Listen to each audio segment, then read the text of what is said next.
From physics to turntables, gaming to programming, and then becoming an internet sensation. Ta-da! Look, this is starting to look like a space shuttle, huh? We all know and love Scott Manley for his signature and fly safe. But being a journalist, I had some questions for Scott Manley. I decided to reach out to him and see if he would grace us with an interview by actually going to his house in Northern California. And I guess if you ask, you shall receive. So I flew to San Francisco. I drove to an area that I'd rather not share because he does have a lot of followers online and we don't want anyone to be creepy. And I finally made it to the Manley residence.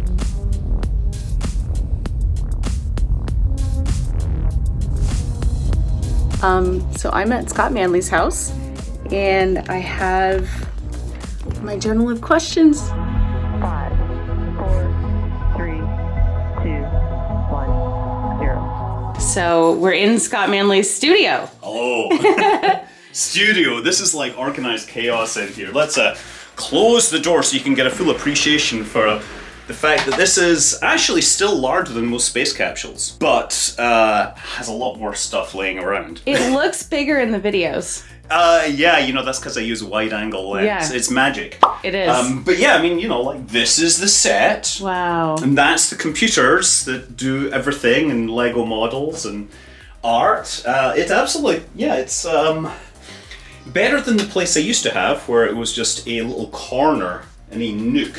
Oh, wow. In theory, this is a sofa that converts to a bed, but I think we've only ever used it once. Oh, yes. Wow. When did you get that? Oh, several years ago. A few years ago, I don't know. It took a while to get. You know, I'm not one of these YouTubers that grew really fast. It was something that was slow and progressive over a very long time of consistently having viewers. Right.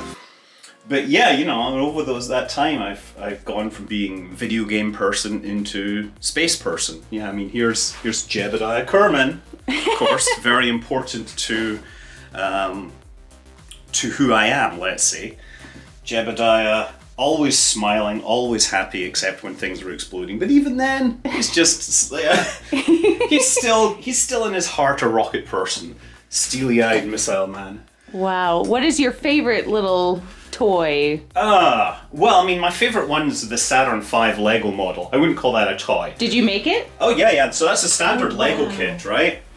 And then the tower. So the tower was designed by some Lego fans, and unfortunately, it's very hard to get the pieces. And that is it's a knockoff, and I felt really bad. So I went and sent the original designers a bunch of money. But I would have loved a real Lego version of this. Right. But the tower is very, very cool. The space shuttle is pretty special as well. That's the newest one. These are so cool. I know, everyone sees this model in the background, like the Saturn V, and they're like, oh, where did you get that? I see the Lego one online, but never... you know, like, where did you get a good model? I was like, that is the Lego model. Yeah. The Lego model is so good. I'm not going to show your email, but it looks like you have 31,000 unread emails. Wait, let me just, I can bring out this. Like, for people that have problems, the bottom of my phone. Oh, stop. 397,000. I'm surprised you answered my email. I'm actually very good at filtering out stuff. Yeah, okay. But yeah, you know, and I've got my knickknacks, which we have in the background. My favourite ones recently are these from Astra. These are Christmas decorations from Astra, who are based in Alameda. I was trying to get a hold of them. This is, I'm also do a bit on nuclear physics, so this is a Chernobyl liquidator medal. What? So basically, because the radiation levels were so high, they would kill anything electronic really fast. But they figured out they could have some people run out, clear some stuff, work for 1 minute, and then go home. Wow. And they all got one of these medals. Wow. So, you know, it's sort of really cool and disturbing and weird, but all at the same time. They're also really easy to get a hold of because lots of people got them. Wow. But yeah, it's got, you know, the drop of blood, and then you've got these radiation tracks. You've got an alpha going off to this direction, and you've got a beta going off there, and a gamma going up through the middle. Wow. Yeah, that's cool. When'd you get that? I don't know, I bought it off of eBay. Nice. Nice. It's kind of cool. Yes, that was actually sent by a fan who did yarn art. Yeah. Yes, so and I was blown away. Like, I felt, I almost missed it in the email. Wow. Yeah, but that is Jebediah Kerman. Well, it's actually me, because you'll notice that he's wearing headphones on the right ear, but not on the left ear. Oh my gosh. And that's something I sort of characteristically do from my years as a DJ. Yeah. So I'll put it on my right and not my left. I think I did notice that when we zoomed, but I didn't think anything of it. Yeah, I've spent a lot of time trying to be famous as a DJ, but I rocked the parties that I rocked, but never enough parties to really make it a major thing. I wonder if now with your following you could. I don't think I'd have the spare time, to be honest. Yeah, California knows how to party. California. I am a California girl. Yeah, oh good. Well, of course, the first thing to do is... Yes. We'll do that at the end. All right. Hey. And then you have to also say fly safe, right? We'll do that right at the end, of course. Yeah. Yes. I also want to know how that came about. Oh, wait, fly safe? Yeah, for you. Is this the interview now? Yes. Oh, well, fly safe. So obviously, hello is just hello. But fly safe actually comes from a video game that I played a lot in the early days of my channel called EVE Online. And the thing about fly safe is it's not really grammatically correct for English. It should be fly safely. Yeah. But I think that's largely because EVE Online is a game that was popular around the world, and not everybody spoke perfect English. EVE Online was very popular in Russia, apparently. Like, the Russian alliances would be extraordinarily devoted to that game. Really? So anyway, that became the sort of sign-off that people would use in text on their chats, and so I adopted it mainly, because when I started my YouTube channel properly, I started my YouTube channel originally just because I got an iPhone, and I was like, I can post to YouTube. Yes.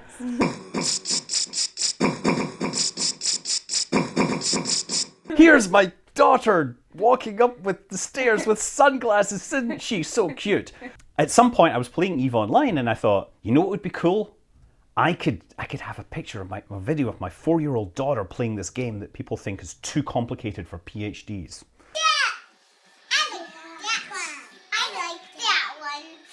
There was a lot of coaching involved, but it got a fair number of views, and it got me a small nucleus of the channel, and then I used that to actually basically create a guide to the game so that people would sign up for the game with my link and I would get game time. And now I'm looking at a century or more of game time in that game. Oh my. I was able to take, from the earnings I made from this in the game, I was able to take my in-game money that I got from recommending people to play it, and bid on an item in that game, which the money from that was then converted from game money into real money that was donated to Australian wildfire relief. $40,000, and I'm so happy that I was able to do something useful with that YouTube channel thing. That's insane. Was that when was that? Pretty recently? That was just 2020. Yeah, in fact, that's what I was thinking. Yeah, it was very early 2020, and I did this, and of course we sort of did a bit of a news thing. I had to explain to the world why I'd spent $40,000 on an internet spaceship. And of course, the people that run the game, CCP Games in Iceland, they put on this like a fan fest, right? Where everybody goes up and they talk about internet spaceships. And of course, that was just before COVID hit. And I was going to go there, and then they were like, no, we can't do this. But we're hoping that it will happen this year. Okay. And I'm really looking forward to be able to go to Iceland and talk about real spaceships and internet spaceships. When will it maybe be? It should be in April or May. Okay. I don't remember, but it's in Iceland, and it's for spaceship nerds, like internet spaceship nerds. It sounds like it could be the year. It could be, yeah. Yeah, EVE Online was very important to the starting of my channel because it got a sort of nucleus of space followers. Right. Well, I have a lot of questions. Oh my goodness. But before we get into the questions, I do want to start with where you grew up, your background, your education. When did you come here? Okay, wow, there's a lot of stories there. I know.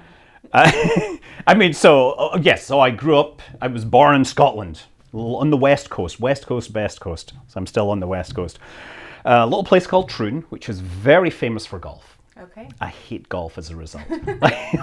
Surrounded by golf courses. You can't look anywhere without there being a golf course. But yeah, this was 1970s, and one of my earliest memories is getting taken to see the movie Star Wars.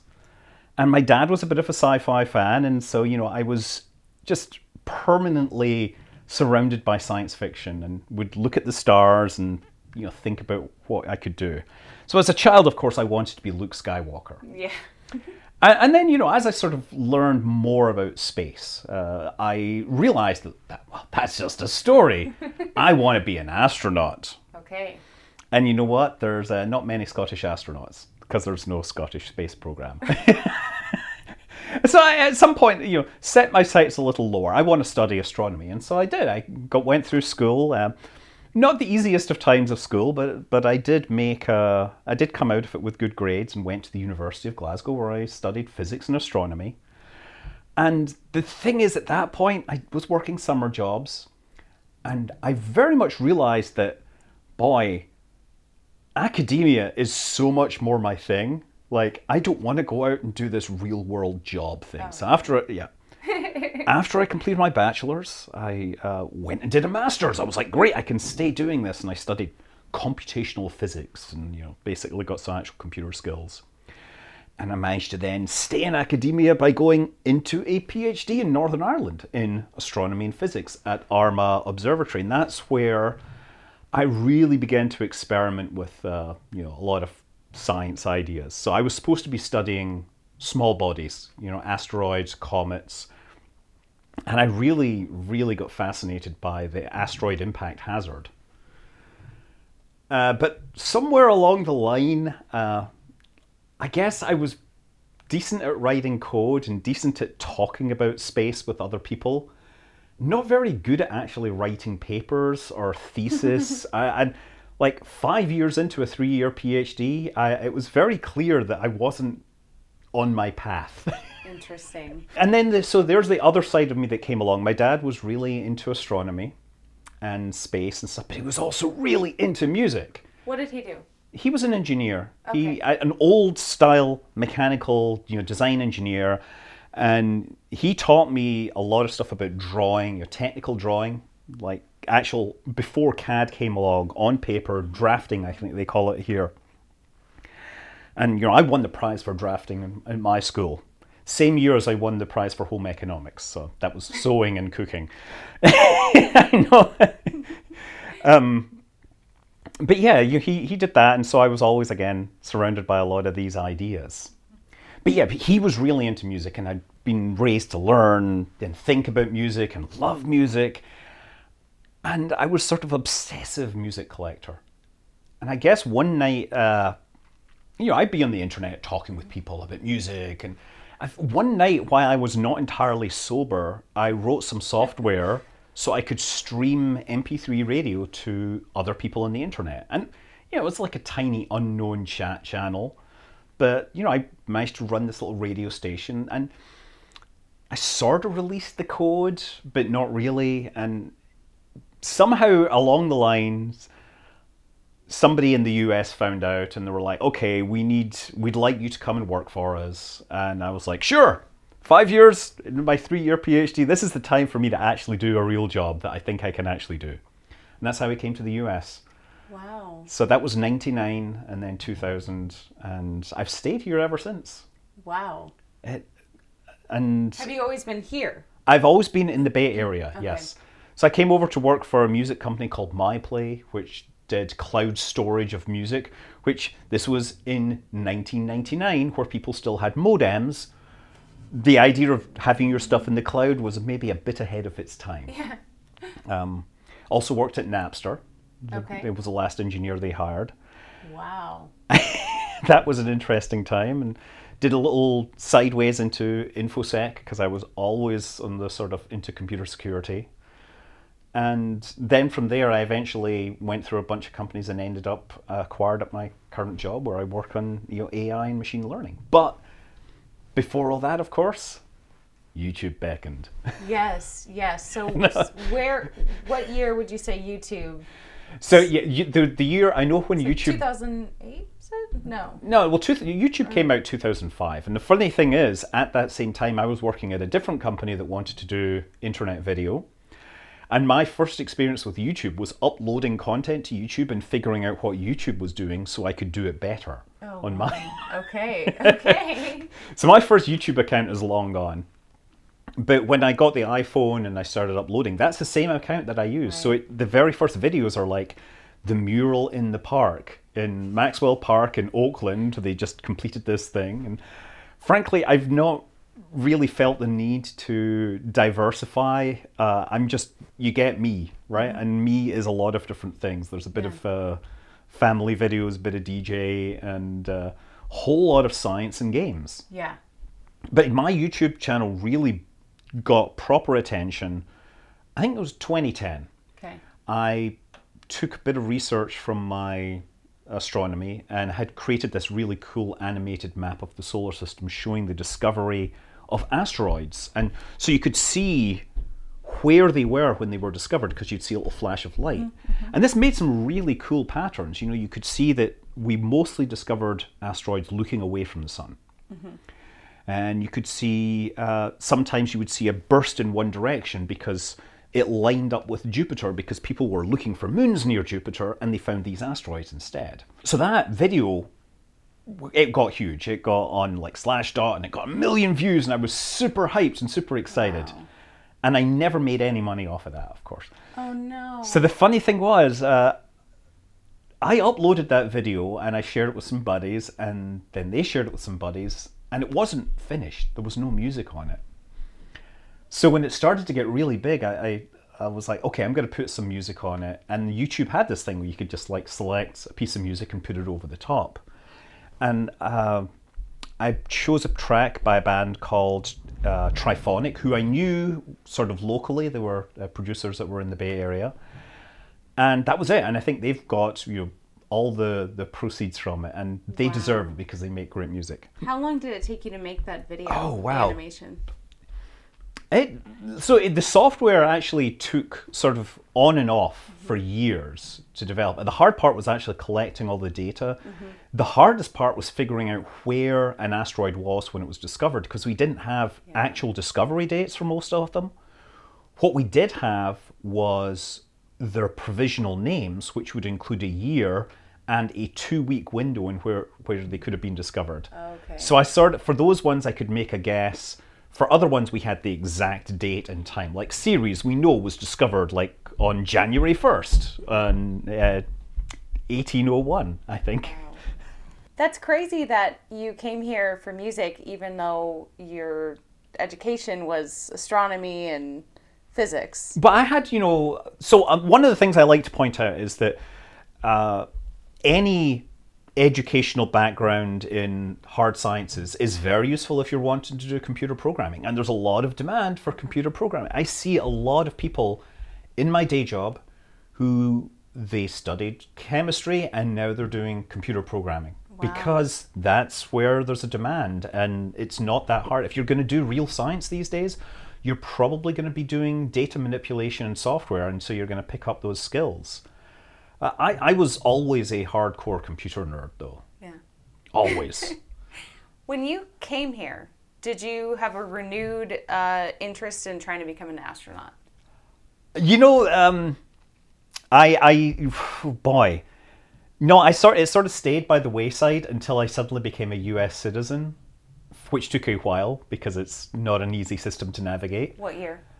Oh, like 2017, I think I finally became a US citizen. No way. I kind of took my time, and it's very hard when you come in on an H1 visa to actually turn it into a real... Yeah, that's crazy. I took longer than it should have, I think. Okay. I was a green card for a long time. That seems like a long time. But yeah, and then NASA, they ask for astronauts. I'm like, oh wait, I'm qualified. Because it's like master's degree and some actual science work. And that was it. Right. And a US citizen. Right.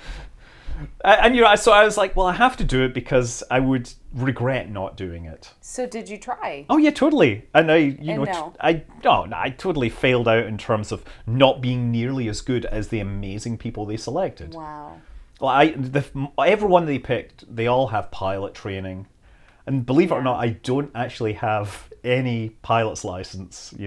Despite spending a lot of time flying internet spaceships. I was going to say, despite flying safe, Yes. have you wanted to learn how to fly? I have a pilot's yoke setup that I got for Christmas, and I've been in X-plane actually going through checklists and actually practicing all the maneuvers.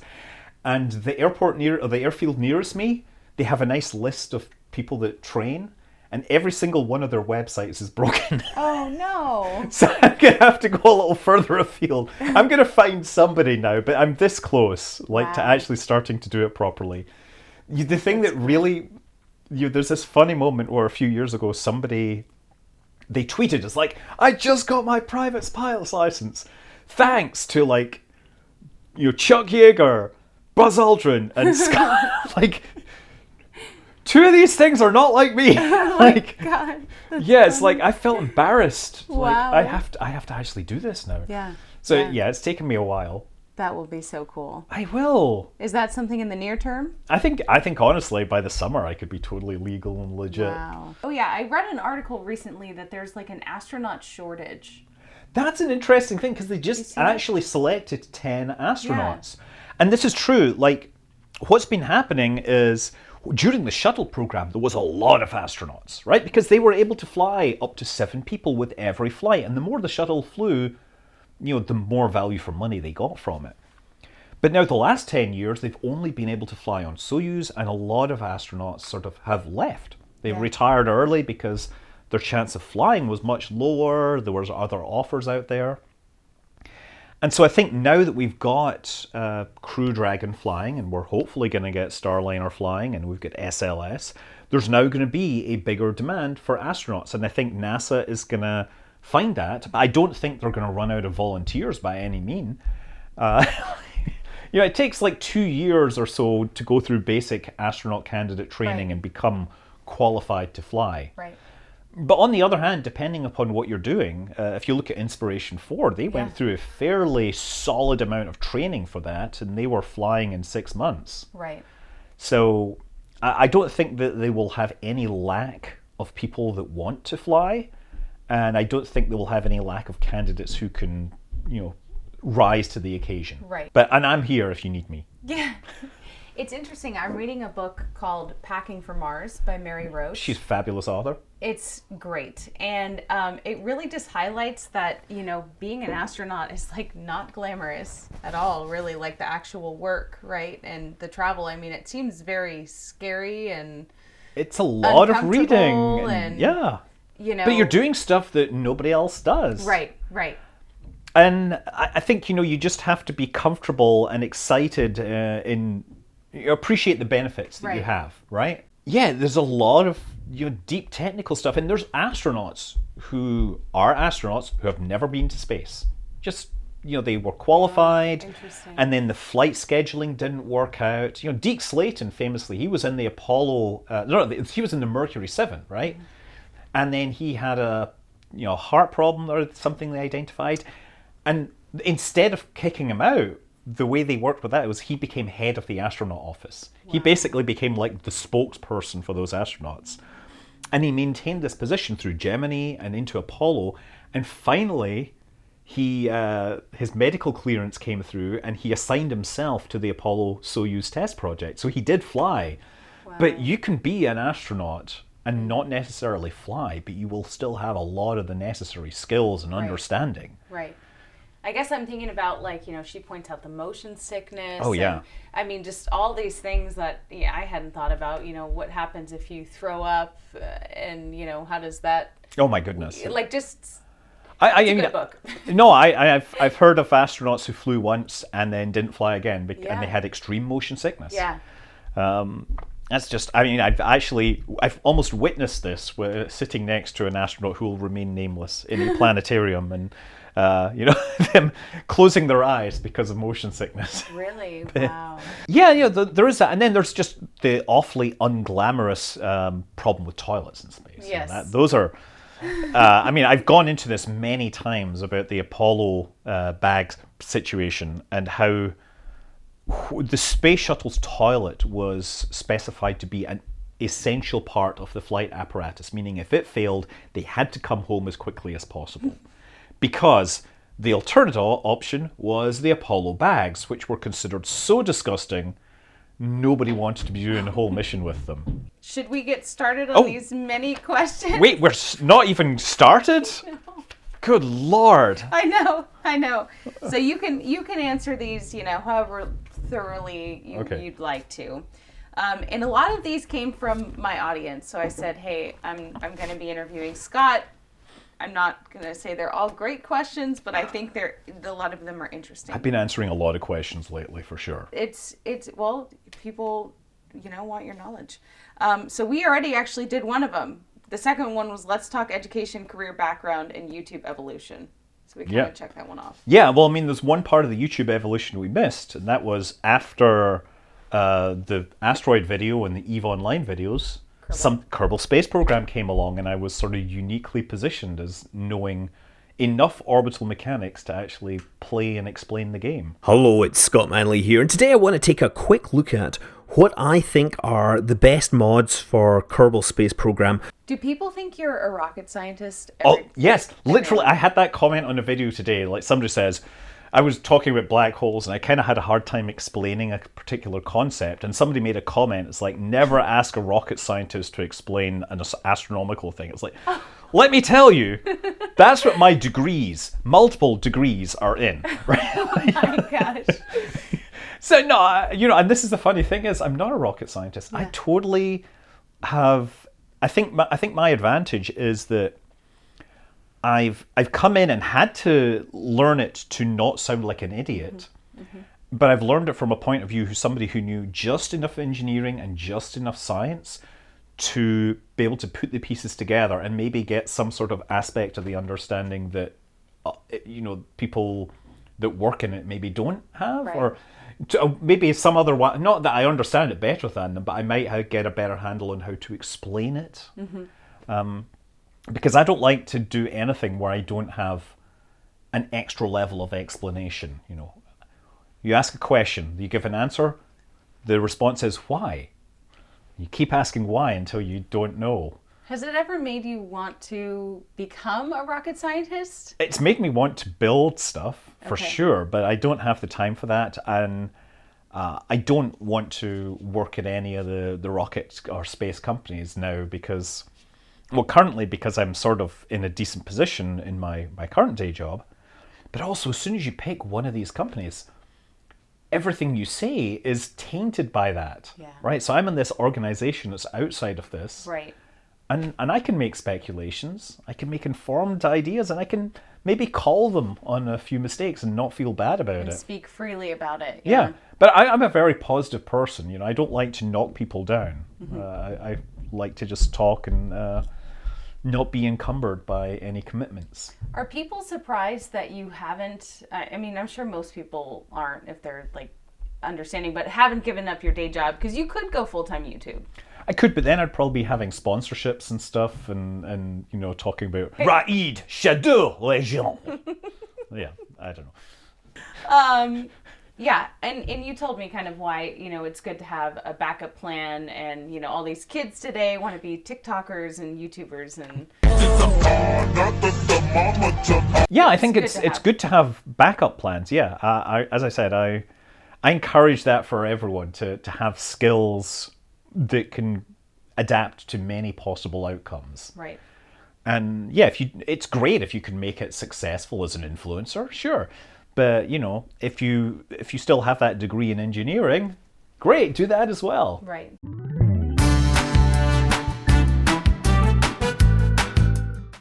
Do you still DJ ever? Not publicly, but I do still dig through music and play records from... this is a tiny part of my collection. I've got another room in there that's full. It's not full, but there's like another 10 boxes of those Wow. records there. I had to get rid of 1,000 records as well gosh. before I came here. And there is a drill bit here. Good Lord, I'm glad I noticed that. Oh my gosh. Okay, so what is going on? No, the sound's not coming through yet.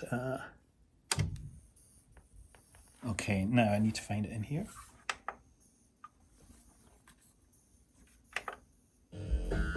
Here we go, Future Sound of London.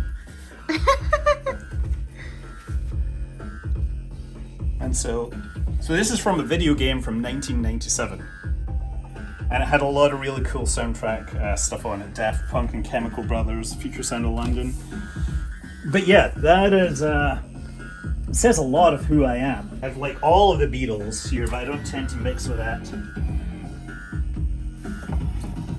That's Billie Eilish, again, Sky. Billie Eilish is great. Yeah, I got to see her a few years ago. With Sky.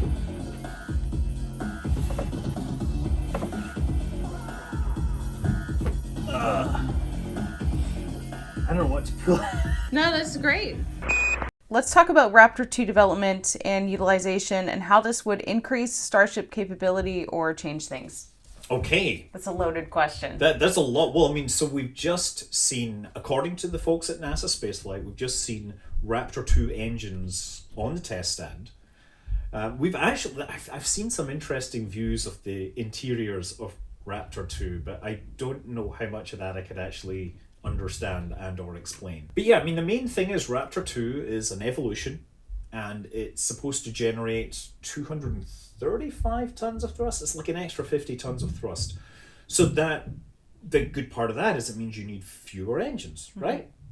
But also, you could have the same number of engines and carry a whole lot more mass on your second stage. So at this point, Raptor 2 is going to be pretty much essential to making Starship, the booster, much more reliable and better. But it's going to increase the amount of mass to orbit, because this is the big danger of Starship, is that they're talking about like 150 tons to orbit. But any extra mass that they add to that second stage means less payload mass. And they're still redesigning the structure of this vehicle, and they're trying to get the thinnest walls, trying to get the lightest heat shield, but every time they can't make their goal, they're losing payload. Getting more thrust is going to help on the first stage because it means they can put more propellant in the second stage. Getting more performance in the second stage just helps because you can carry, again, you can make your second stage bigger. So SpaceX right now, with Raptor 1, I don't think they can meet their performance goals, and I think they know that. And Raptor 2 is just a way of approaching that and getting closer to what they think they can do, or what they want to do. What they need to do. Yeah, I mean, what they need to do. The thing is, if they say can only get 150 tons, if they can get 150 tons to orbit, great. But if they can only get 80 tons to orbit, suddenly you're not talking like half a dozen refueling missions, you're talking 12 refueling missions. So that really starts to, you have to start asking, is this viable anymore? Right. Even then, even if you only get 80 tons to orbit, say, that's actually still a really good low Earth orbit delivery system. But it may not be the best solution for sending things to the moon or to Mars anymore, right? It might be having something that doesn't have all the extra fluff needed for a lander, may or may not make sense. I think that we're in the very early days of this program still, and we've got a long time ahead of it. So it could evolve in many ways, and there will be times when things are surprising. What is your opinion on SpaceX actually catching a Starship? Oof, it's going to be spectacular either way. I mean, look, seriously, this is something which we've done in simulations and Kerbal Space Program and stuff like that, right?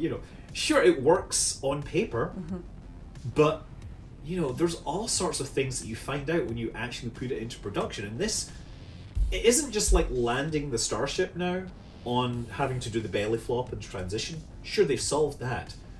Now This is something where they're not landing on a concrete pad, they're landing on a very complicated structure, and failures are going to damage the structure. Whereas if you damage your concrete pad, more concrete, right? This is obviously a very good thing on paper in terms of improving your mass to space and mass to orbit, but it vastly increases the risk when you're testing, because now you're risking very expensive hardware and potentially very long times fixing things. And the big problem with the really big boosters is, this thing is like, it's springy, right? There's actually a lot of flexure in the structure. And if you land it on the back, then, you're basically putting a compression force up the top. And that means you need to have like a, suspension in there to shock absorbers. If you can get rid of all of that, you can save a huge amount of potential mass. And I'm surprised that they're doing this with the booster, to be honest, because the booster is less concerned about its mass ratio. It's the second stage where the mass ratio becomes, the dry mass, wet mass becomes important. Either way, on paper it works. It's a question of, can they actually demonstrate? Can they move it fast enough? And I'm looking forward to seeing them try, and I won't be surprised if they decide to abandon it at some point, because they tried the fairings and they just couldn't make it work. If they crash a few of these things, they might go back to just landing on legs. I'm not sure how, but again, this is early days. Things will change. Right. We know it could work in theory, but it's a long way from making it work in practice. Are you going to try to go to the orbital launch? That's a good question. Depends on when that is. My thing is, I always have to plan a fairly long time ahead. And, SpaceX, they do something, or they plan to do something, and the date just changes all the time. Yeah. Sometimes it moves to the left, sometimes it moves to the right, but it's very rarely when you're actually planning on doing something, right? Have you been to Boca Chica? I've not. Because it's been mostly during COVID times, and that makes things complicated. Yeah. Do you want to go? I think I want to go. I think I want to, hang out and watch stuff, and what I really want to do is have cocktails in the high bay bar at some point, right? Because I had an Apollo astronaut say, when will we be having cocktails in the high bay bar? And I'm like, whenever you're ready. Wow. I did, when I went there, I got to eat at the SpaceX restaurant, the Flaps. Oh, yeah? And it was pretty cool. Oh, that's neat. Good food. Good food. Cool. I wanted to see Elon. He was not there that night. See, I never ask anyone for invites or anything. It's just always people come to me and they're like, do you want to come? And I'm like, okay. Yeah. Have you talked to Elon? Only random comments on Twitter. Yeah. I'm very, as I said, I'm pretty chill, and I wouldn't put myself out there. Yeah. Because, the threat of rejection is so hard for me to handle. I feel like Elon is either extremely loved, almost in like a cult way, or a lot of people don't like him. Where do you stand? Well, I'm like squarely in the middle, because I know exactly where he's coming from, and because I've been around all these people that were doing, the internet in the 90s and the early 90s. And so I totally sort of understand who he is and perhaps why he says some of these things. I appreciate the good things and sort of facepalm sometimes at some of the other things. But I think that I think I do actually straddle this position fairly neatly, because I'll make a video about it and I'll get people accusing me of being an Elon hater. And then the next comment will be someone that accuses me of being a total SpaceX fanboy. Really? And Which means you're in the middle. I'm in the middle. Because if you get both people accusing you. Yeah, I'm just trying to be. I'm trying to give everything a fair render, and I want everything to work out. Yeah. What about Blue Origin and Jeff Bezos? Are you? I totally want them to succeed. I would like. I don't. We don't find out enough about these ones. We're always trying to infer what's going on by second and third hand comments. So someone driving by, the doors open at the factory, and I saw this. What is it? Yeah, I think the thing about SpaceX. One of the reasons why it is so transformatively popular right now is because so much of their stuff is happening in public, and it's mostly because you know, they just put this thing up so quickly. They didn't really establish a perimeter or try to do it in secret. They're just like, oh, whatever. Oh, it's wild. I mean, it's literally on the side of the road. Yeah. It's really cool. And Blue Origin, they're doing all stuff under, you know, in secret and whatever. Like in Astra as well. I remember when they moved in and people were like, there's a rocket here. And they went and did all this investigation and found these applications that they'd made to the Alameda, you know, Navy base managers for their project, and I got the details of their rocket. Yeah, like that kind of stuff is fun in and of itself, but it's much more fun to just watch everything out there and see it happen. Right. If modern rockets need to refuel at their destination everywhere they go, are they actually an effective method of transport, or will we need a new method of propulsion and energy-dense fuel that will let us travel longer distances without refueling all the time? It doesn't seem efficient to need to build a refueling station at every place we travel to. Well, I mean, we have airports where planes refuel all the time, so needing to refuel isn't necessarily a problem, but being able to go further before you need to refuel is definitely helpful. Yeah, look, we absolutely want better propulsion systems. We are using chemical propulsion because that's the only way we know to get to space. But once we're in space, there's a lot of options that we haven't tried out. We certainly haven't done any human-rated missions that use electric propulsion or nuclear propulsion. And then, of course, if you go way out into the world of sci-fi, you have, you know, fusion pellets and things like that, where, you know, you've got the Epstein drive from The Expanse, right? So I think yes and yes. Like, it's not necessarily a bad thing, but we still would like the better engines. All right. A couple people asked this, is your name real? Yes, that is my real name. Okay. I Do you totally get asked didn't that? make it. I do get it. It's like, is that your real name? It's like, yes. You know, my daughter, she has the name Sky Manley, and she's like, but don't worry, we gave her a very girly middle name so she can pick. Like, yeah, that was you know, the name my parents gave me, and it's been a real blessing because it makes me totally confident with who I am, which is very powerful. Yes, yes. Okay. Is your voice natural? Someone asked. So my voice is sort of natural. Well, first of all, the accent is natural, as you can attest, but there's a definite dose of me also having a background in stage performance, because I wasn't very confident at school, but I would take every opportunity to get on stage. Really? And, you know, you got to project towards the back of the room and everything. So yeah, that's where a lot of this comes from. Was this for like a play? Yeah, or... plays. Yeah, totally. Okay. I did several Scottish plays. Really? Oh yeah. Like what age? You know, late teens into my early 20s. I joined like an amateur dramatics group before I went off to do my PhD. Okay. And yeah, I really enjoyed that kind of thing. He's a thespian. Yes, I am. Okay. Barely, you know. What was your favorite play? Oh. And what role were you? I actually don't remember the name of the role, but I think my favorite would be this Slab Boys trilogy. There was 3 of those plays, and I was the sort of posh git who would be getting you know, picked on. But yeah, I quite liked that. It was a funny play, and I had some great performers along with me who actually had real talent. I was gonna say, is there like a line that you remember from it? God, no. No. There's the one. I'm not even going to do the one I remember because I was supposed to be playing an Italian that couldn't do. A Scotsman playing an Italian who couldn't do an Italian accent. Oh. Okay. And it was the first line. It was a terrible. It actually won some award, that play as well, but I don't remember it. I just remember having to do it every time and fall down dead. Oh my Or gosh. fake dead. Right. Yeah, this is a.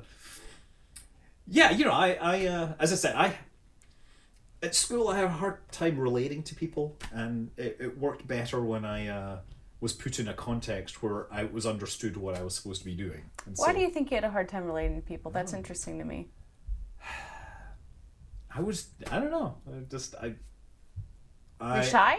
Yeah. Oh yeah. I was incredibly shy. I think it comes down to I'm totally okay talking to cameras and people as long as I know what my role is. But if you Right. send me into a room of random people and nobody knows who I am, it's just like Awkward. Yeah. Well, and so the DJ thing, I mean, this is the story I tell. Like, I would go to parties and not really know what to do. And so I'd end up sort of in the corner with a bunch of nerds looking through the record collection and talking about music.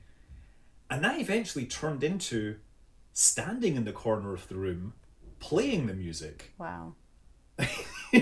And again, that put you in a context where you understood what your role was. Right. And so that was my way of breaking through a lot of social problems I had. Wow. Someone asked about Earth-Moon cycler orbits. Is there a stable one? I don't think there's an Earth-Moon. I mean, there's pseudo-stable one. All of these require, maneuvering. But there's definitely an Earth-Moon cycler that would make sense, but it would require maintenance to keep it. And the question is, which orbits require the least amount of maintenance, Right. but also require the least amount of extra delta V to get to and from it. There's cyclers where it swings between the moon and the Earth at some period which is a multiple of the lunar period. And you can get on it, you obviously need to accelerate up to speed, and then on the way out, before or after you get there, you jump off and you arrive at the moon. It doesn't really make that much sense for a lunar cycler. It makes much more, the longer the journey, the more it makes sense. So it makes much more sense for a Mars cycler, because that's something where you're spending months on it. A lunar cycler is like a week. I mean, you could sit in a car for a week. We've done it. Yeah. Yeah, it's like road trip. Yeah. Yep. Or just traffic in some places Oh in my California. God. It feels yeah. like a week. Oh, I'm so glad I don't have to commute. Yeah. You posted about this recently on Twitter. Let's talk about the Falcon 9 second stage crashing and impacting the moon March 4th. I'm very excited for this. I think it's hilarious that people are trying to make this into, oh my god, what's this happening? SpaceX smashing things, or like, this out of control stage is going to crash into the moon. Yeah, look, this is a rocket stage which was launched in 2015. Yep, it was the Discover spacecraft, which has a storied history all of its own. And it went to put this out to the L1 point, which is the Lagrange point between the Earth and the Sun. And once it sent it there, this Lagrange point, it's sort of balanced between the Earth and the Sun. And so the rocket stage ended up roughly in that area. And it's now, after 5 or 6, 7 years. 7. Yeah, it's, swinging back, and it's going to smash into the moon. And it's going to make a, crater. And hopefully we will have some science out of it. That's what I'm interested in, because we haven't had an object this big and this fast hit the moon in a very long time. We used to do that with the Apollo third stages. Those would be smashed into the moon. Like the Apollo 13 third stage smashed into the moon and triggered the seismometers from Apollo 12. Wow. So there's this recording of them, like, here's talking about this over the radio, obviously before things went sideways. By the way, Aquarius, we see the results now from 12's seismometer. Looks like your booster just hit the moon, and it's rocking it a little bit. Over. Yeah, smashing stuff into the moon is an interesting way to learn things about it. I was going to say, with the science that we expect to get out of it, like, what are we going to find, do you think? Or learn? I don't think there'll be anything particularly transformative. What we do have is a number of rovers on the surface, Chinese rovers. I don't know if they have seismometers or anything that would be able to detect anything. I don't think so. What we might see is a dust plume. And if the dust plume, if there's other satellites such as Lunar Reconnaissance Orbiter or Chandrayaan 2 in the right place, they might be able to image that. But I'm not sure Lunar Reconnaissance Orbiter is well suited to that kind of imaging, because it's more about trying to image the surface. I'm not sure about India's thing. So what we might just do is get another crater on the surface and see exposed regolith and get spectra that shows some evidence of change in the surface. I don't know. At this point, we're trying to figure out where it's going to hit and what instruments we can put on it. There's no... It's going to be on the far side of the moon, unfortunately, so we can't see it from Earth. Oh, man. Darn. And there's... Potentially, there's a minor danger to satellites. If the plume was sufficiently powerful, you could actually have some debris impinge on these satellites, and they might actually, if it turns out that they're going to be in the vicinity of this plume at near to the time, they might actually have to take some action where they turn the sensors away from the orbital motion. So, well, the moon regolith is no joke. Well, it's mostly anything is no joke when you're traveling at 2.5 kilometers per second or whatever. Like, marshmallows are no joke when you're traveling at those speeds. Good point. Why hasn't NASA done what SpaceX has achieved? What do they need to speed up their work realistically? I mean, look, NASA is a way of sending money to various institutions and keeping people in jobs and whatever. NASA, when they have been sort of voted by Congress into building SLS, and that was after they had Constellation cancelled. So yeah, look, NASA basically has been given this money which they can only spend on this one project, and that there's no requirement that it be delivered with any promptness. That's the thing. NASA can do satellites. They have done spacecraft in very short time periods. There's all these smaller things that aren't constrained by all this political baggage. Mm-hmm. So NASA can move fast if it wants to, and has done in the past. And you just have to look and find those projects where NASA has done things. And I'm actually blanking on any of them. Is that right? Like, I think Ingenuity is actually a fine example of a project that was done on a pretty small budget and was done very quickly. Mm-hmm. I mean, should we get rid of the red tape? You know, I don't. So down? The red tape is something that's put in there by politicians because they wanted these space centers to build it. They didn't care what it was building, right? They just wanted to make sure that the money was going in these places. So they defined the requirements in such a way that the only possible way to do it was with these solid boosters and these old space shuttle engines. It's a lot of this is politics. Yeah. And I think I'm happy to have any money spent on space. It would be nice if it was a little more free to spend it on things that were well planned or planned by engineers rather than politicians. But also, I mean, the private companies are just growing exponentially, right? I mean, not everyone is moving as fast as SpaceX as well. This is actually how NASA has managed to execute is by basically creating programs where private companies can come in and spend the money and do these things and build them fast. And SpaceX is a fine example, but equally you got to remember that Orbital Sciences, they stood up the Antares vehicle very, very quickly as well.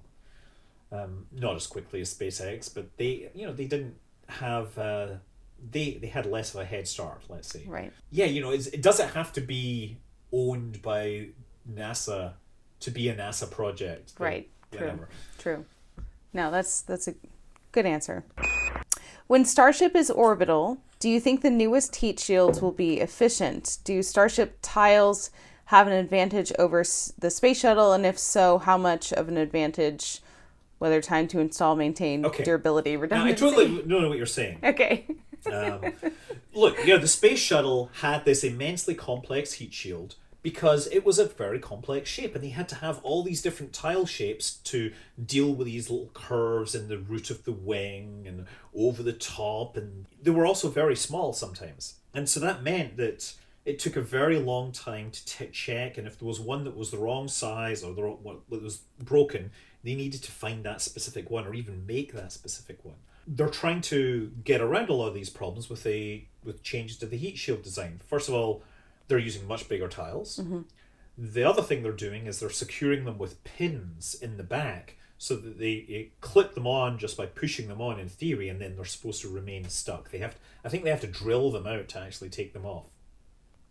So that means that they can cover the whole side much faster, but equally, if one breaks or cracks, which is more likely because they're bigger, then you lose more of your heat shield.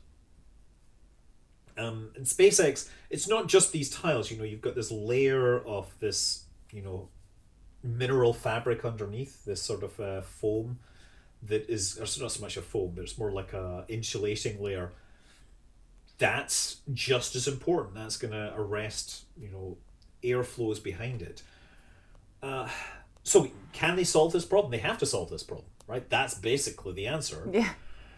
There's no other way around it. And what can they do to make it better? Maybe they do go back to gluing things on if they can't get the pins to work. What I've seen is that somebody showed me pictures they took of recovered tiles, and they showed that the clips at the back weren't failing. The tiles were like falling off without these clips being properly secured. So that seems to be something that they may have addressed, but they may not. When will High Bay 2 be functioning, and how will that change things? I have no idea. Yeah, I know. Like, I'm not following it enough. Look, they're going to have more space to build things, and they need more space to build things. Right. But ultimately, I think their problem isn't building things quickly enough now. It's getting the legal framework and permissions all figured out to actually get their review done, and there's no guarantee that's certain at this point. Are they still using pressurized helium to help pressurize fuel chambers to prevent sloshing on the landing burn? Was this a temporary fix? Helium is rare. Well, helium being rare is neither here nor there, to be honest, because it's still relatively cheap compared to the cost of hardware. I believe that they stopped doing that after number 10. So number 10 was the one that it came down and it didn't slow down enough. Mm-hmm. And that was attributed to that they'd used helium as a pressurant for the landing, and they had small bubbles in there, which didn't disappear.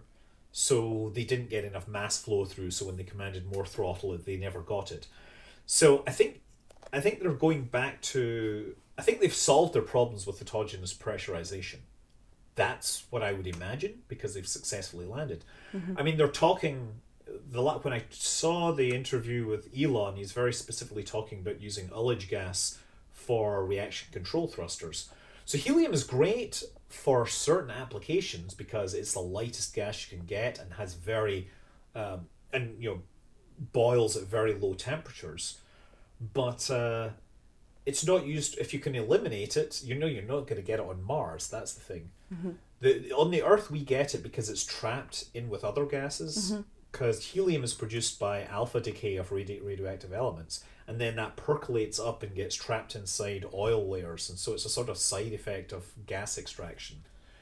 Now helium-3, that's much more interesting because that's primordial. Yeah, helium-3 is one of the most expensive things you can get. It's a type of helium with 2 protons and 1 neutron, and it's used in fusion experiments. Where do you get it? It comes from the earliest days of the universe. There's a small amount in the crust of it. It forms in high energetic events with cosmic rays. There's possibly some in the surface of the moon, but it's stupendously expensive. They use it for imaging the lungs. When you put it, I think it's an MRI imaging. I don't know exactly what it is, but because it has a different number of protons and neutrons, the nuclear resonance is different. And so when people are getting lung scans, they'll get them to breathe the helium-3, and it's so valuable, they get them to exhale back into the bag. What? So they can recover this. Whoa. It's a lung full of air, a gas, and now... That's crazy. Yeah. Anyway. I'm going to need to do some research on that. Yeah, helium-3 is this thing that's like, we can find helium-3 in the moon, we can be rich. It's like, actually... We can't figure out how to use it as a nuclear fuel just yet, but it's, But it would help to find an abundance of it. There's lots of uses for this stuff. Yeah, interesting. It's also used in cooling of scientific instruments. Wow. Yeah. How easy or hard is it to orbit L2 in regards to Webb? And then I don't know if this also ties in, but how long to track celestial objects in order to get long photographic exposure times? Okay, so... Once you get out to L2, you just need very small maneuver burns to actually stay close to it. And the trick is figuring out where your best one is. So it's just a mathematical problem. Mm-hmm. And what you do is you say, okay, if I make a burn on this date and try different solutions, which one keeps me closest to my ideal orbit? And that's pretty much what you do. So James Webb will be doing maneuvers every few weeks to sort of maintain. They'll be very small, and they'll be able to do that for years. How does James Webb track this thing? Usually you'll use like star trackers so that you figure out where it's pointing. So you'll have your reference stars, and they'll use that with the main instruments to make sure that it's tracking the right thing. I'm not sure what they ask it. The other possibility is, how long does it take, say when you find an asteroid, to figure out its orbit so you can track it? And you want to have multiple shots over several days so you can get an initial orbit determination, and then you want to track it on every time the Earth comes close to it. So you'll typically have 4 or 5 years before an asteroid gets enough data that you can give it a number and then potentially a name. Wow. And you have an asteroid named after you. Asteroid 33434. Tell us how that came about. It was a fan, a viewer who had discovered a number of asteroids. And so if you discover asteroids, you can give them names. And what did that mean to you? Oh, it was the most amazing thing. Because I'd studied asteroids, and I was always around people that had asteroids named after them. Wow. So now, yes, I do have a minor planet named after myself. And it's a very boring asteroid right in the middle of the main belt. It's about 5 kilometers across. I know very little about it, but I'm excited that it's out there. But it's yours. It's not mine. No, it's just named after me. It's If somebody else goes out there and mines it, I can't tell them no. okay. But it's named after you. Yeah. Which is nice. Yeah. That's pretty cool. It is. Not a lot of people can say they have that. No, it is kind of fascinating. There's also rules, like, if you're a politician, you can't get an asteroid named after you. Really? Yeah, politician or like people primarily known for political or military exploits, it has to be 100 years after their death. What? Yes, so that you can't basically buy funding for your space program by naming asteroids after people. Does it cost money to name an asteroid, No. or is it more just like the recognition from the person who... Right. Yeah. You're not allowed to sell naming rights. Mm-hmm. And by the way, companies that offer to name stars, complete bullshit. Okay. Complete, right? I've seen that advertised to me recently. It's garbage. Yeah. What they do is they write your name in a book next to the coordinates of the star and then place a copyright on the book. And file that book with the Library of Congress. So don't waste your money doing that. Don't waste your money. And the thing is, any company can do it, right? So multiple companies have the same stars named by different people. Oh my gosh. Right? Or stars that are totally not visible or may not even exist. Wow. Because they pull them from some catalogue and the star may have died or become invisible or was just a mistake. Oh my gosh. Don't fall for that. Yeah. Now that there are heavy lift vehicles like Falcon Heavy, what are some new kinds of satellites that could fully take advantage of large payload mass? Are there good examples like V2 sats that are impossible to deliver without Starship? So that's going to be a big thing for Starship because obviously, Starlink V2 is one of the things that's been specifically cited. Le Voir is another payload where it's a large next generation space telescope and it will fit neatly inside the payload fairing of a Starship. Falcon Heavy was also named, and Falcon Heavy is great for delivering payloads to like geostationary orbit using the Falcon 9. The problem is that it can't put really big things in there because it still uses the same fairing that the Falcon 9 uses. And it's actually volume limited rather than mass limited. So you could put 55 tons or something on a Falcon Heavy and put it into low Earth orbit. You would have a hard time fitting 55 tons of spacecraft inside that fairing. Yeah, so Starship, it really shines delivering to low Earth orbit. Less so when you're delivering stuff out to geostationary orbit because that requires multiple refuels. It might actually be cheaper to launch it with a third stage inside the payload fairing. I think that Starship could be enormously useful for delivering space station hardware because those are large, they are mass constrained, and they are going to low Earth orbit. That's one thing I see Starship being useful for. And mega constellations where you're putting a lot of things in relatively low Earth orbit, but it is kind of getting busy up there. So what Do we want more mass?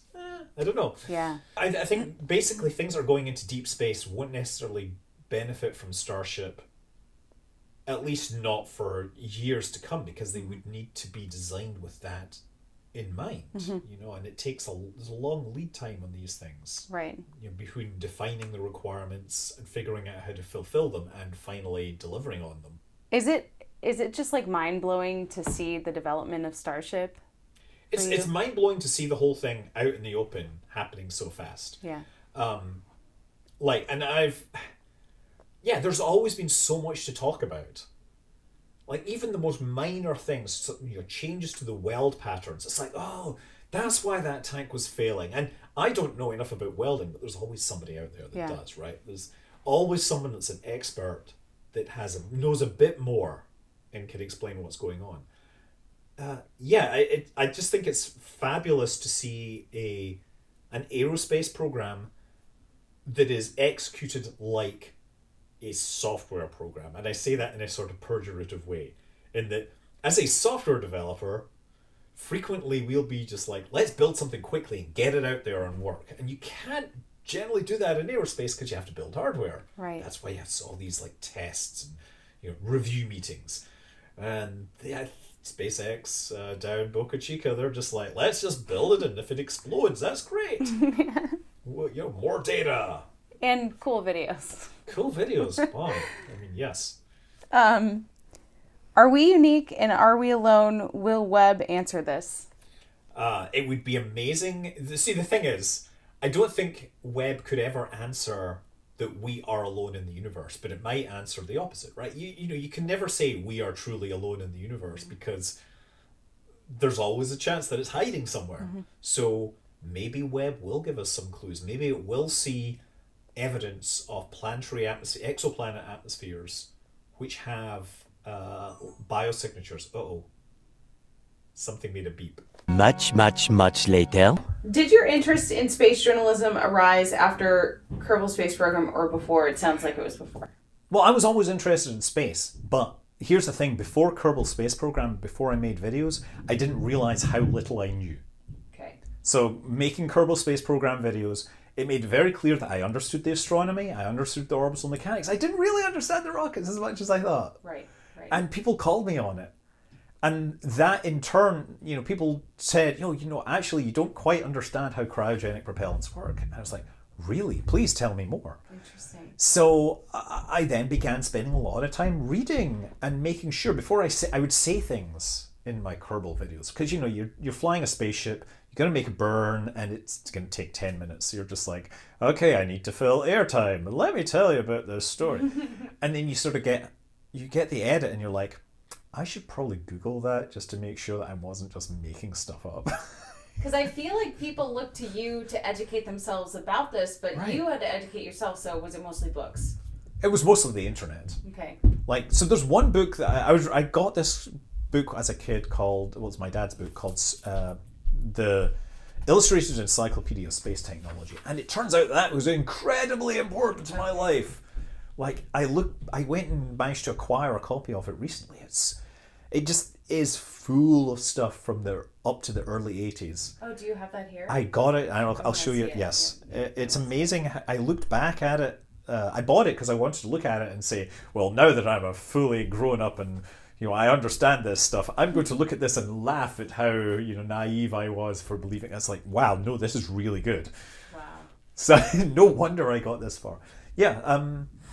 But yeah, the Kerbal thing was definitely a catalyst, and it just not wanting to make mistakes was the real driver. Right. And then, of course, there's just stories that keep on happening, and you want to explain them. And you do a great job. A lot of people. Partly because I had to teach myself. Yeah. That's so cool that the internet allows you to do that. What kind of artificial magnetic field for Mars do you think is the most likely to be built, and will it be land-based, building on a midway orbit, or on Mars moons? I actually think, well, I don't think Mars moons makes sense. I don't think it will sit between Mars and the Sun. There's one idea for that. Because I saw one study that basically looked at the kind of materials you need for high-quality superconducting magnets versus low quality magnets that are on Mars, and it's actually a lot easier to build on Mars. So I think we could well see some like equatorial band, or more likely we're just going to see domes on Mars, because Mars has enough atmosphere to block most of the stuff. Mars isn't actually that bad in terms of radiation from space. But if you somehow figured out that there was in fact enough atmosphere on Mars to create a breathable atmosphere, like you're locked up in frozen areas, you would need an artificial magnetosphere just to stop it getting stripped away over time. But I don't think that's going to happen. So, but even then, yeah, equatorial on the surface is probably the one to go for. Have you always wanted to go to Mars, or no, not really? I've always wanted to go in space and stuff. Like if it was just like Star Wars, where you jump in your X-wing and jump to hyperspace and arrive, it'd be like great. But committing to years of time away from the family and very slow communication with the rest of the world, I don't know about that. Yeah. Like I think I could do it, but I think at this point my family wouldn't want me to do it. Yeah. No, I mean, I don't blame them. What are your favorite sci-fi authors' movies? My favorite sci-fi authors is Ian M. Banks, but he hasn't had any of his stuff turned into movies. My favorite movies for sci-fi are The Martian, which I think is absolutely an amazing interpretation of that book. And in general, it tells a lot of story and a lot of science in there. I love the visuals in Gravity. I don't think it's that accurate, but I think it's amazing. Star Wars, revolutionary, changed me. 2010, actually, I love in all sorts of interesting ways with its aerobraking and its space tech. And those are the movies that really strike me. But, I like a lot of other stuff that's maybe not all spaceships, let's say. One of my favorite science fiction movies is Primer, which is this little indie movie made for almost no money, and it's about a bunch of, hacker type geeks who build a device that makes time travel possible.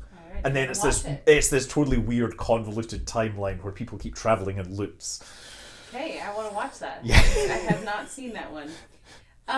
We kind of touched on this. What kind of music did you DJ, and do you have any certain story or events that you would like to share? Well, I obviously played a lot of house music and breaks and stuff. It was always like club DJ stuff.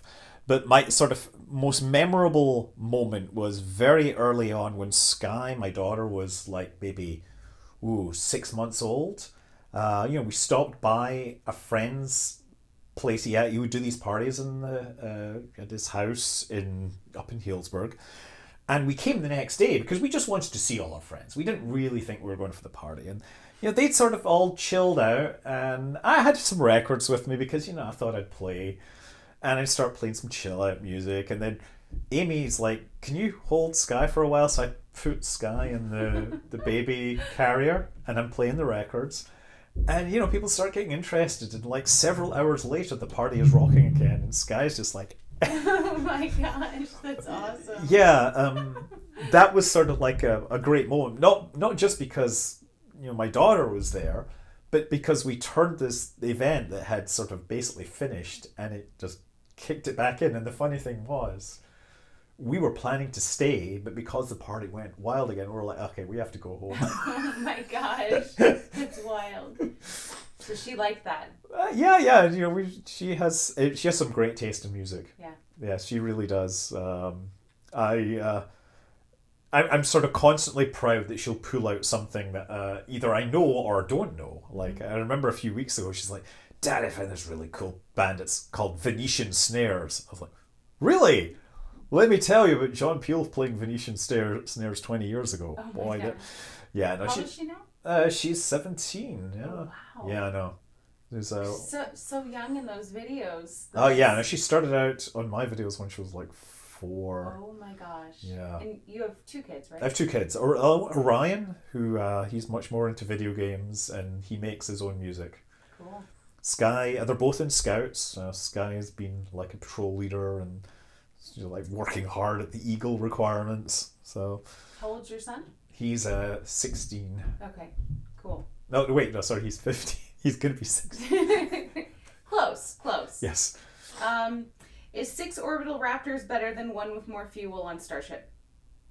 6 orbital Raptors better than one with more fuel. I mean, they're talking about 6 vacuum Raptors, right? They must be. Yeah, versus one with more fuel. So, I mean, because we're basically saying, is it worth using the bigger vacuum nozzles? Okay, so here's the thing. If you do that, then you can't land it, right? Because you need to be able to gimbal those engines. Wiggle, wiggle, wiggle. Wiggle, wiggle, wiggle. So if you want to be able to fly it, if you're talking about lunar Starship, it might actually make sense. But actually, once lunar Starship gets to orbit, it only really needs the one engine. So the mass penalty of the larger nozzles may not matter to it. So I don't know if there's an argument for 6 boosters or 6 vacuum rated engines, because you only really need that early on after stage separation. I mean, after that you only need like the one once you get to orbit. I don't know if there's any case where the thrust to mass matters enough. So yeah, probably not. Okay. If someone wanted to be the first to Mars, could they use a Falcon Heavy and beat Starship to Mars?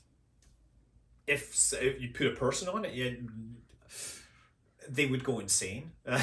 Like, basically, you would have to put a Dragon spacecraft on there, and you would then have to somehow give them enough consumables and enough trash to be able to survive a trip. So no, I don't think someone could reasonably do that. Now, there was a story a few years ago about, I forget his name, but he was a famous space tourist who wanted to go on a flyby of Mars. And he was thinking this would be about $1 billion. And he was trying to get NASA interested in, supporting this in some way or another. But it never happened. And I can't remember his name. We will use Google. Yes. Do you have trouble understanding Americans? Some find it hard to understand Scottish English. I don't find it because I live here. Yeah. There's a few moments where I remember in the early days trying to explain what Branston pickle was, and people are like, so it's like a pickle. It's like, no, it's more like a chutney. What's a chutney? Yeah, you know. What is a chutney? Right, exactly. There have been moments, but no, and I just, I refuse to say aluminum. Well, you know what I mean. I say aluminium because that's the proper name. Aluminium, not aluminum. No, because that's not the real name. Really? Yes, as far as I'm concerned. Well, then we have it all wrong. Yeah, that's what I hear. Humphrey Davy, he originally wanted to call it alumium,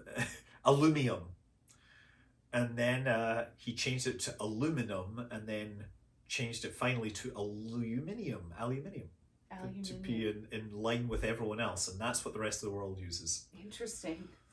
All right, we're behind on the times. Is there such a thing as gyroscopic propulsion that would negate the need for liquid propellants to launch a spacefaring vehicle and allow a ship to reach orbit? Okay, so this sounds like, is there such a thing as a reactionless drive? No, that would violate the laws of physics. So there are various people that have proposed gyroscopes moving in certain ways can produce thrust, and you can actually do it on surfaces where you have some sort of drag. You can't do it when it's floating in 0G. There is something like spin launch where they spin a thing up and then let it go. About that. Yeah, and that's not a way for a human to fly, and may not be the best way for payloads to fly. But yeah, you need to have some sort of reaction mass. Nobody has found a way to work without propellant. Except for solar sails. Those work. And laser repulsion as well. But yeah. You can tell that I did not write that question. Why is it impossible to get astronauts out to Webb to do repairs? The main thing is it's a long way out, but really there's no place for them to grab onto. And if they did get out there, they would have this very large heat shield, reflective shield, which is made of this really thin material you would not want to touch. But even if you came in with a spacecraft, you wouldn't want to be firing its engines to touch that. So they'd somehow have to get up there, and then they could only really work on the near side of the shield. If they're going to do servicing to the JWST, it's possible that they only need to do servicing on that one side. They could dock an autonomous spacecraft on there and give it propulsion and life again. It may not. I don't think it's anything that was ever designed to be serviced by humans. In fact, I think that they were probably thinking every now and then that there should be they might have made decisions which specifically precluded humans from touching it, because having humans near your instrument is a sure way to get some sort of damage done to it. Absolutely. Hubble is very special, but I don't think I think it may be the only one for a long time that gets that amount of servicing. What about Louvois? Louvois is like same design Same idea. as JWST, but it's slightly bigger and works in the ultraviolet. Do you think the race to commercialize space will end up in conflict turf disputes? Yeah, are you talking about? I mean, we're already seeing it. You're seeing people saying your FCC application is wrong, and we would like the FCC to look at this. They're fighting over not turf, but like bandwidth and communications priorities. They're saying like, oh, you can't claim that just because you have a satellite up there. That's not. Yeah, that's what I'm seeing right now. So it's starting. Electromagnetic spectrum disputes. I think if people land on planets and stuff, I'm not sure you're going to be seeing fights over that, but you never know. Thoughts on orbital astronomy? Oh, we got to have more of it. I keep on saying that we should have built multiple JWSTs. We should be building multiple Hubbles, and we should be putting them up there, because the Hubble is overtaxed as it is. It's oversubscribed, and that means there's demand. And if you can come up with something that is a good design that satisfies, 80% of requirements, that's great. You don't necessarily need to have the best of the best always. But I think, if you having more telescopes would be great. I just don't want astronomy to absolutely require orbital assets, and that's why we do have to be careful with mega constellations to make sure that we don't have super bright objects out there that will saturate sensors. Like, it's very easy. Most telescopes that are already operating have software in their processing chain to remove satellite trails. The danger is if they get too big and too bright, then you get secondary reflections, which is much harder to remove and can really mess with your signal to noise. I don't think orbital astronomy will ever be 100% required, but equally, I think it's definitely going to be a good thing to have more of. And the last question, we've made it to the last question. Until now, what is the most personally profound or personally moving space discovery or event that changed your perspective on your place in the universe, and what do you hope for in the next few decades? I'll tell you. Okay, so personal discoveries. The thing that really got me about Kerbal Space Program was, and this is the thing that probably changed my view of how space is how easy it was to actually fly things without computers. Right? I always thought that you needed to have a computer actually doing all the navigation. So it turns out that if you have good situational awareness, you can absolutely fly a rocket to orbit. And that just was mind-blowing to me. It gave me a better idea of how capable humans really can be. Now, you want to look at humans in the universe at large. Like, I can certainly look out there and see the space that human signals have traveled across the galaxy and just realized how small it is. I mean, space is big. I think my main thing is that just the realization that actually flying in space is a lot easier than I had ever imagined. That was a sort of transformative moment for me. And then in the next few decades, what are you most excited for? Being actually able to fly in space. Yeah.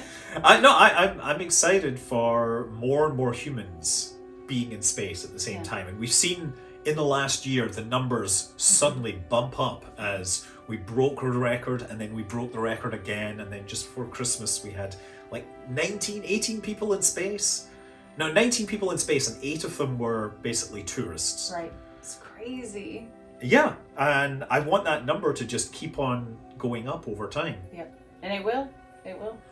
Well, those are all the questions. Oh, goodness. I know. Great. And we've only managed to burn through one camera. I know. It's crazy. So many people think that Scott is actually a rocket scientist, but as you heard from him, he basically taught himself all of this stuff. The thing is, the best way to learn anything is actually by doing it yourself. And obviously Scott knows a lot about astrophysics, but you can too. You can learn interactively with Brilliant's fun, hands-on lessons in math, science, and computer science. And no one likes those boring lecture videos. Learning interactively actually helps you learn 6 times better than just sitting through a lecture. You can unlock cosmic wonders from star life cycles to the fate of our universe. While Scott does a great job of explaining things, I have had some people tell me they might still have trouble following along, and so by hopping on Brilliant and taking one of these courses in astrophysics, you can give yourself that base knowledge so that you can understand these videos more thoroughly and have a better foundation. Millions of people are already learning on Brilliant, and I have a special offer for you for watching my video here on Ellie in Space. If you head to brilliant.org/Ellie in Space, you can get started for free with these interactive lessons.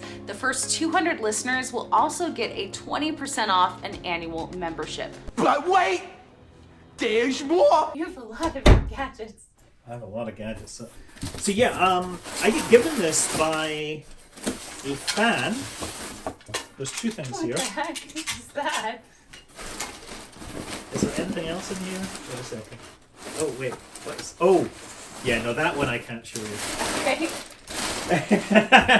There's a. I'll show it to you off camera. That's so cool. Again, I get sent random things over the years, and I get a couple of pieces from Soyuz. Now, Whoa. so this is tied in place because it's like a tape measure. You know how tape measures will extend out, right? They fold or they curve. Okay. So this actually turns into an antenna when it's released, Whoa. like about a yard long, It right? looks long. Yeah, and so this folds down on the side of the Soyuz, and then after it lands, or just as it gets close to landing, it pops the side off. This antenna unfolds, and this thing starts flashing a light, so it can be found, and it starts transmitting through this thing. So this is basically a locator antenna, beacon from the Soyuz space capsule. Oh. Yes, you can see the Russian. I do not know if this has been flown. Okay, This is that something was my that. next question. So this came to me via somebody who, I think it was his father's collection, and his father had passed on. And, and so yes, looking for a good home for these things. Wow. And so we didn't really have good information on it, but all the same, I'm really proud to have a piece of so it, cool. Soyuz. And similarly, this, I believe that this is from. So this is also from the inside of a Soyuz capsule, and this is part of the cooling system. I believe this is a manual pump handle that is used for when you get condensation that's collected in one place and you need to pump it over to the other module. So this is designed for pumping water around. I can't read Russian, but you can see there's a lot of. So this would sit on the right-hand side underneath the control panel. You can just about make it out, but there, you've got it. Did this one fly? Again, don't know. Don't know. Same person sent you both of these? Yes. Okay. So this, I've seen this. This is condensation. I looked for this before. Wow. It's very cool gizmo to find. Yeah, how did they even acquire these? eBay. Oh, okay. So there's a lot of stuff that ends up on eBay. The problem is they will frequently overstate their how much they've flown or things like that. Because obviously flown hardware has a premium. So I can't guarantee that this is flown or not. Someone did ask me when you were going to get more shelves for your Oh my goodness. studio. Yeah, well you can see I've got a bunch of stuff down here, mostly records. So yeah, well, boy, those are some serious questions. I'm glad that I managed to survive the Inquisition. It was kind of long. Yes, nobody expects the Spanish Inquisition. Yes. But yes, well, I guess you're going to be heading back and editing this. I will be editing this. I'm so excited to share this. Well, I'm going to say, fly safe, right? Yes, exactly. I'm Scott Manley. Fly safe. Awesome.